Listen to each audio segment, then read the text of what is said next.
All right, let's talk about one of the most common pieces of advice you've ever gotten. I mean, you've heard it a million times. It's on greeting cards, it's in graduation speeches. Someone has definitely told you this. Be yourself. It sounds so simple, doesn't it? So pure. It feels like the ultimate form of integrity, maybe the safest, most honest path you can take. But, and this is a big but, what if that's actually terrible advice? What if being yourself is the very thing sabotaging you, the very thing holding you back from the future you actually want? So let's dive into what we can call the be yourself trap. The problem is, the self that you're trying so hard to be loyal to is often just a collection of old survival strategies. It's a biological record of the person you were, not the person you're trying so hard to become. Let's give this a name, the programmed self. And think about it, for real. It's that defensiveness you built up to deal with a bully in middle school. It's the way you learned to just nod and agree to please your first boss, even when you knew better. It's even the fears your parents might have passed down to you. Now, that program was useful once, for sure. But is it really serving you today? So when we cling to that outdated version of ourselves, all in the name of authenticity, we're basically choosing to let our history write our future. And that choice, it can stop real growth dead in its tracks. Okay, this isn't just some abstract idea. Let's get into the actual neuroscience behind why we feel so, well, stuck sometimes.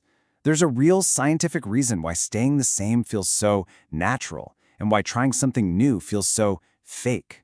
It all comes down to your brain being wired to be efficient. So check this out. Your brain is obsessed with saving energy. You've got your autopilot, run by the basal ganglia. This is where your habits live, and it runs on fumes, super efficient. But then you have the manual override, your prefrontal cortex. This is for new conscious decisions, and that thing, it uses a ton of energy. So your brain naturally prefers to run an autopilot. It's just easier, and that's why your old habits feel so comfortable and authentic. They're cheap, energy-wise. And this is the real game changer. That fake feeling you get when you try a new behavior, like finally speaking up in a big meeting, that isn't a red flag telling you to retreat. No way. That is the feeling of your brain literally rewiring itself. That's what growth feels like in real time. This all ties into this fascinating psychological quirk called the end of history illusion. It's this weird blind spot we all have. We can easily look back 10 years and say, wow, I was a completely different person. We can all see how much we've changed. But we look at who we are today and think, yep, this is it, the final version. We consistently underestimate how much we're still going to change. Okay, so if being your old self is a trap, what's the alternative? Well, it's about shifting from living by default to living by design. It's about consciously and intentionally designing who you want to become. Let's call this the aspirational self, the designed you. Now, this isn't about faking it till you make it. It's way deeper than that. It's about asking a really powerful question. Who do I need to become to create the future I truly want? And then you start living from that answer, not from your old dusty programming. Let's just put them side by side for a second.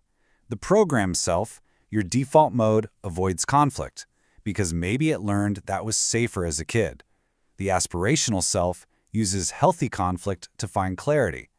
The programmed self reacts based on old wounds and triggers. The aspirational self acts based on future goals. I mean, which one sounds more powerful to you? And the cool part is, this stuff actually works because of how our brains are wired. Acting as your future self creates psychological distance, which helps you step back and make clearer decisions. It also taps into something called self-perception theory, which basically says our actions shape who we are, not the other way around. You don't wait to feel brave to act. You act brave, and that very action makes you braver. Okay, so this all sounds great, but how do we actually do it, in the real world? Let's get into a simple, practical toolkit you can use to make this shift happen. Here it is, the 4-step override. 1. Identify the trade-offs. Get brutally honest about which of your personality traits are just old defense mechanisms. 2. Define your anchor. Pick 3 aspirational traits, not goals. Something like, I am a person who listens with fresh ears. 3. The 5-minute override. In a key moment, just pause and ask yourself, is this my autopilot or is this the aspirational me? And 4. Embrace the unfamiliar. When it feels weird and unauthentic, just smile, because that is the feeling of progress. Let's wrap this all up with one final, powerful idea. Let's talk about the gift of inconsistency. I know, right? We're taught that consistency is a virtue. But being consistent with a version of yourself that no longer serves you, that's a trap. Change and inconsistency are actually gifts. It really all boils down to this. The strategies, the mindset, the habits that brought you this far are probably not the same ones that will take you where you truly want to go next. To get to that next level, you have to evolve.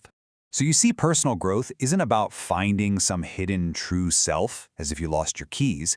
It is an act of creation. You are the author. You get to write your own story. Your past is just a record. It is not a life sentence. The power to design your future self is entirely in your hands, starting right now. The only real question left is, who will you choose to become?